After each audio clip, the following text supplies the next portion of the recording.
you believe that a secret buried deep underground can come back to reveal horrifying truths. Two desperate men, trapped in poverty, chose a dark path, performing a ritual on a corpse in exchange for wealth. But when the eyes of the late queen suddenly open, they are not only confronted with a terrifying resurrection, but also with a dark mystery about the royal throne. What shocking truth lies ahead? Where will their ambition take them? As soon as Jafari and Mulu used a dark spell and opened the queen's coffin, they began arguing like two wolves fighting over a piece of meat. The question was, who would be the first to perform the dark ritual on the queen's body? Their heated argument echoed through the cold, eerie room.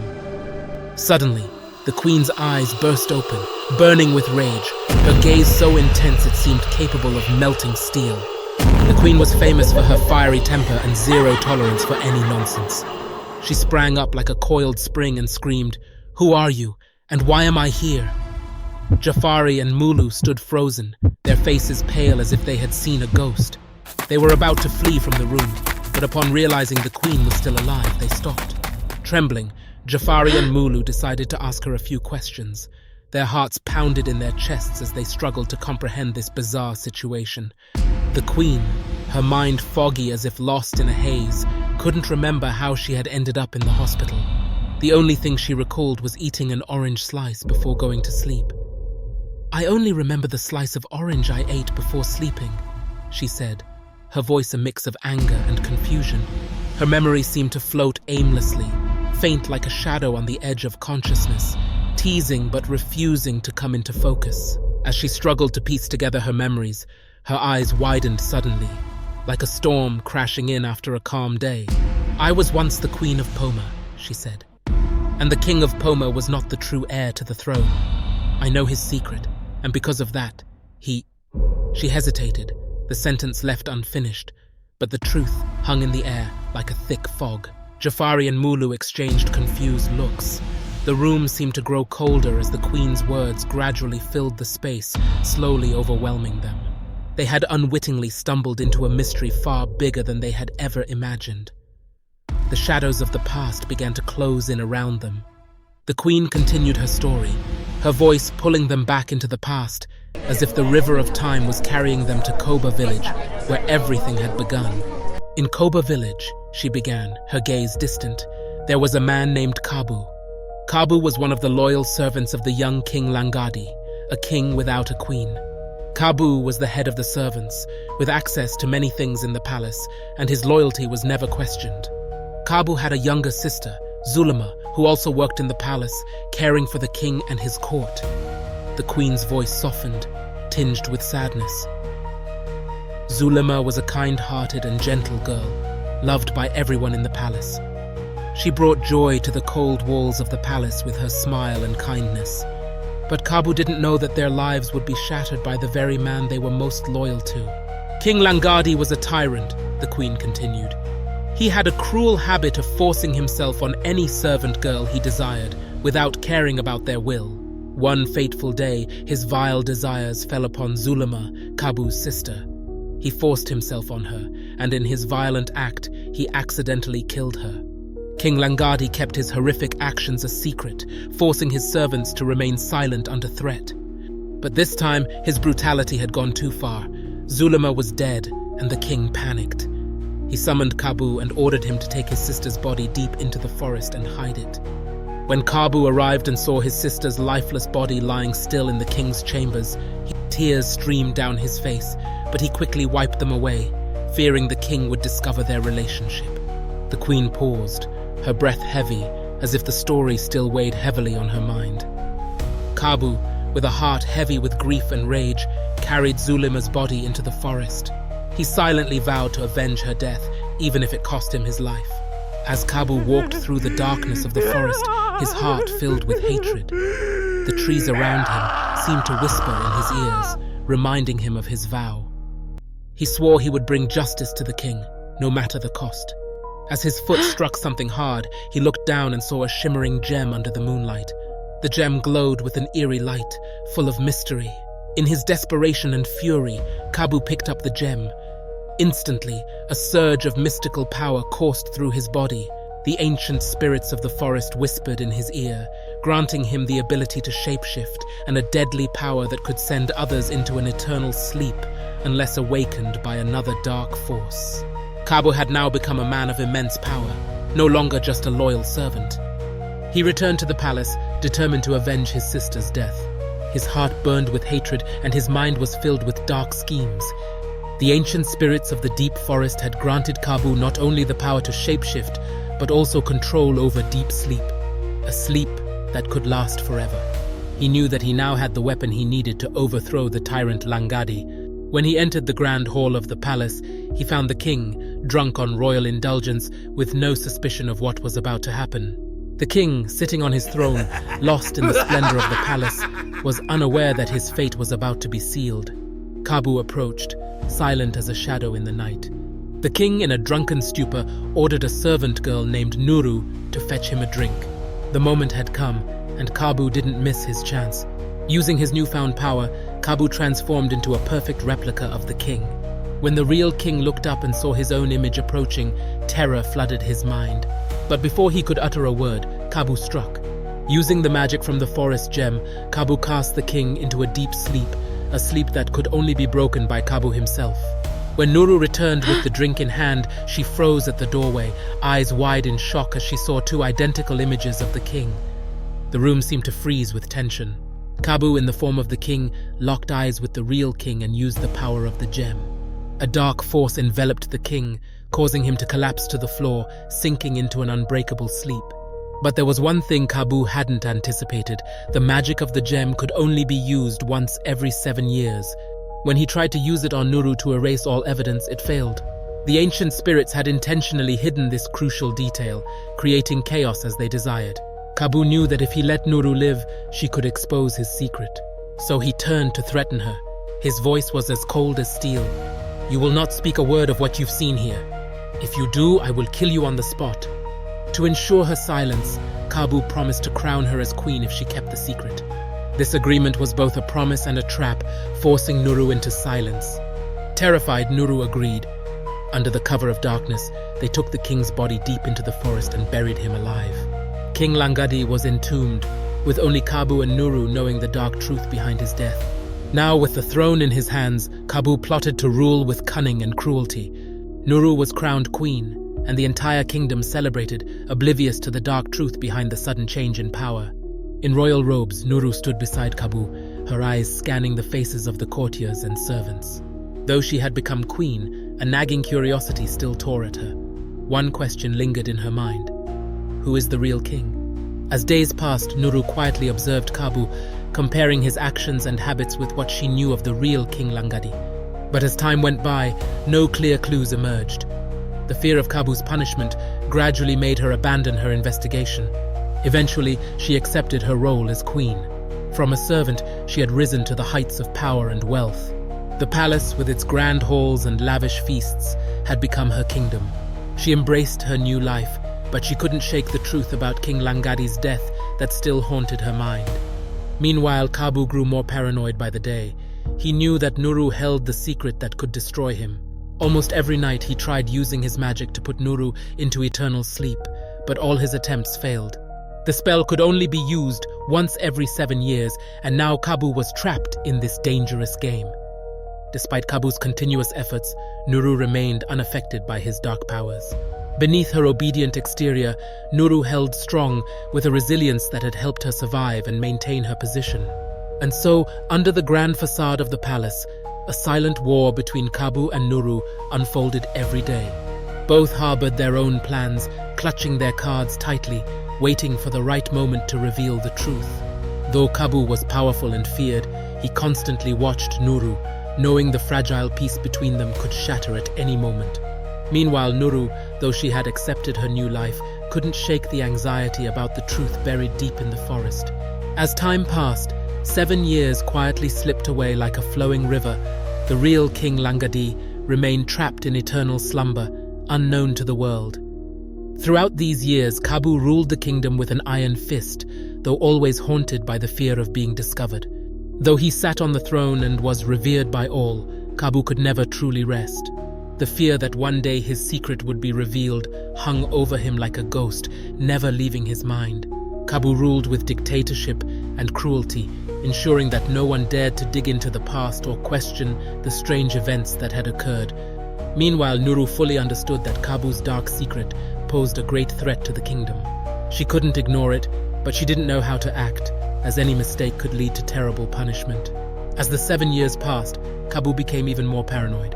He constantly kept an eye on Nuru, knowing that she held the key that could unravel the entire deception he had built. Yet Kabu never fully trusted her. He knew that his life depended on Nuru's silence, and every day was a silent battle between the two. One night, after Nuru finished her dinner with an orange, she prepared to go to bed. But just as she was about to drift into a dream, Kabu sneaked into her room, his heart filled with dark schemes.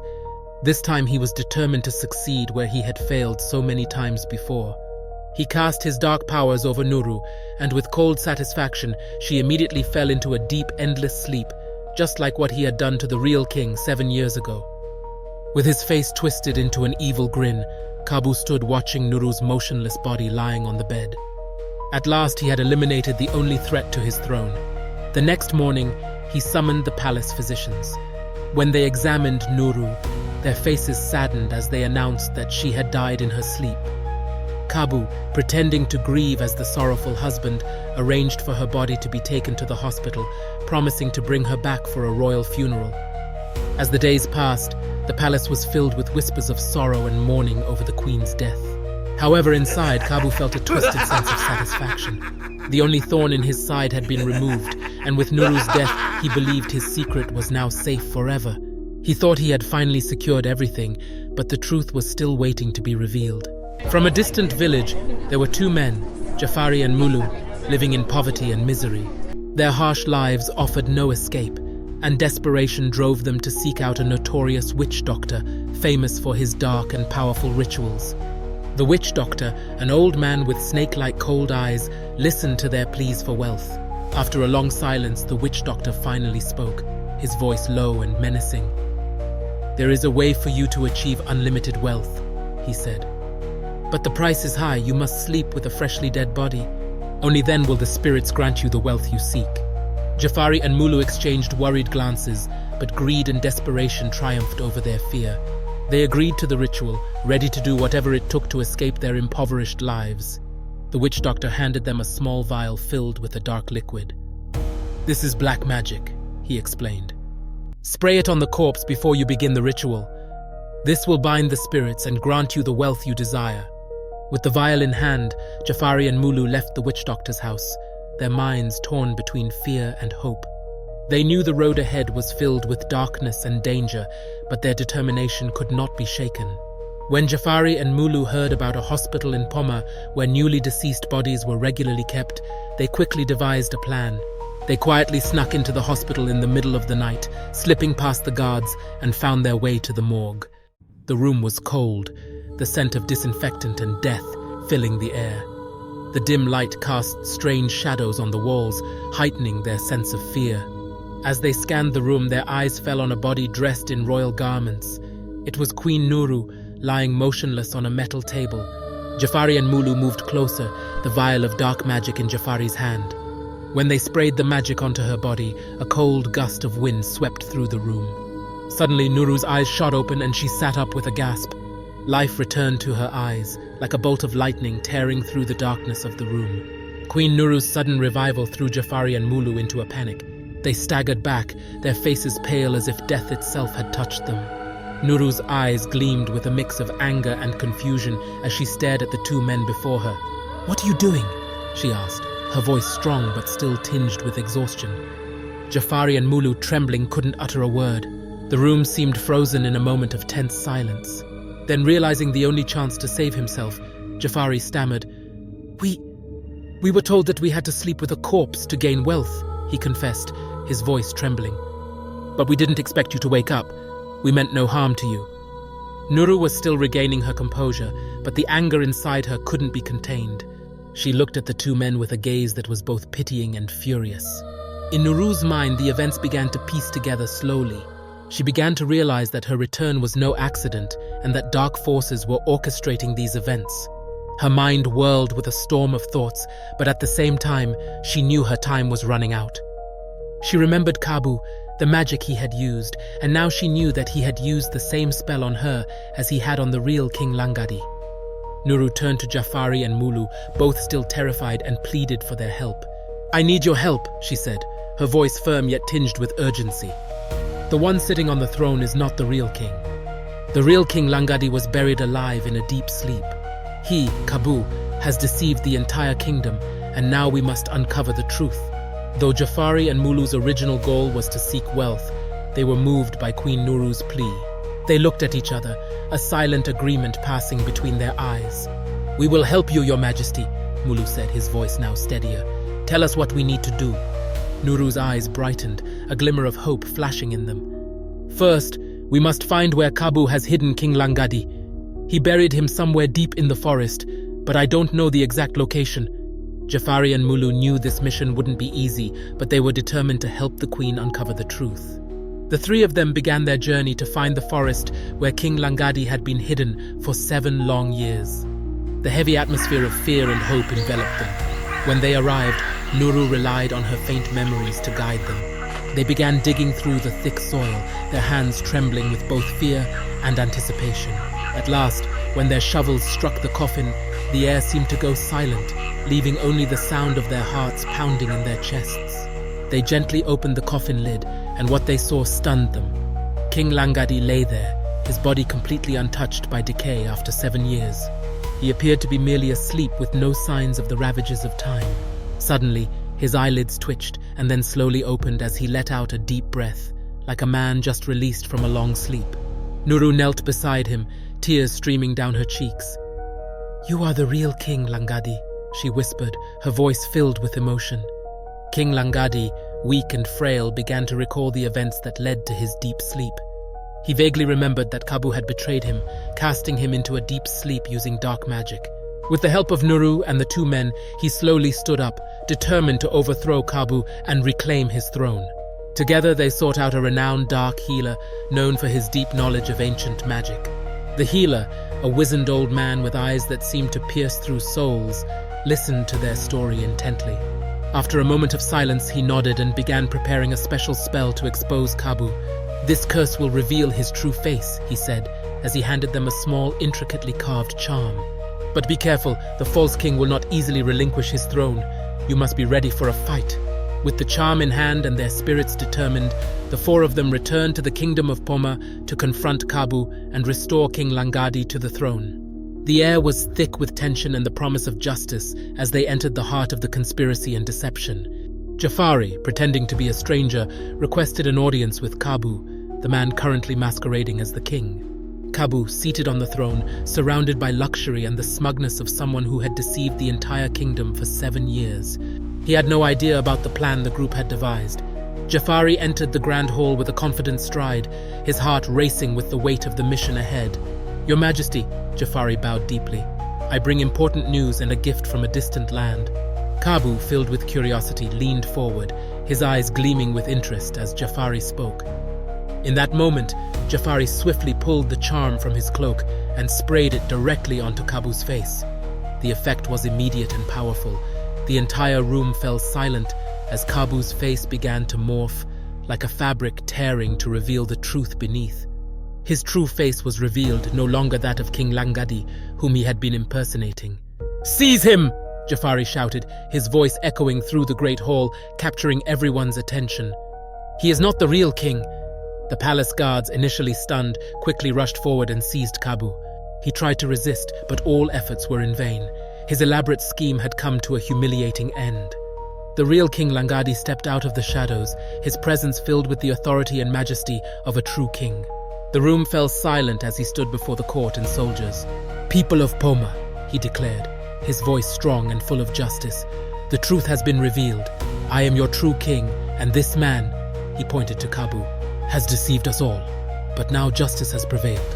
Cheers erupted throughout the room as everyone realized that the false king had been exposed and the true king had returned. Kabu, now shackled and led away, would face the consequences for the crimes he had committed. The entire kingdom of Poma celebrated in festive jubilation, rejoicing at King Langadi's return, but life is never that simple. Though King Langadi had been restored, a horrifying truth emerged shortly after. Tuma, the powerful elder of the kingdom, uncovered a dark secret from Langadi's past. The news that King Langadi had once raped and killed Zulema, Kabu's sister, began to spread throughout the kingdom. The entire council of elders, led by Tuma, convened to address the matter.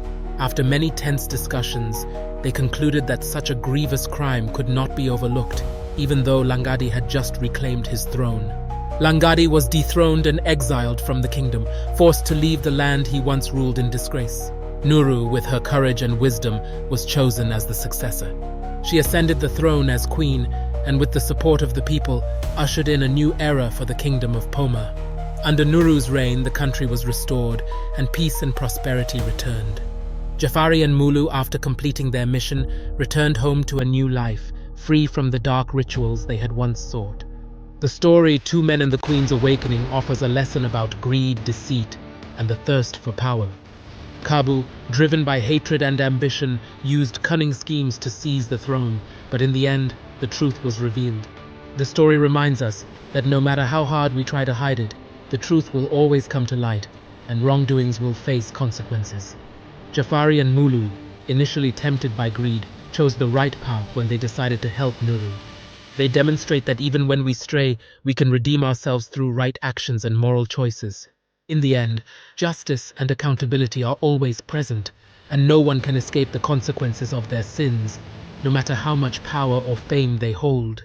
The lesson from the story is to live honestly, with compassion, because truth and justice will always prevail, and living a moral life brings lasting peace.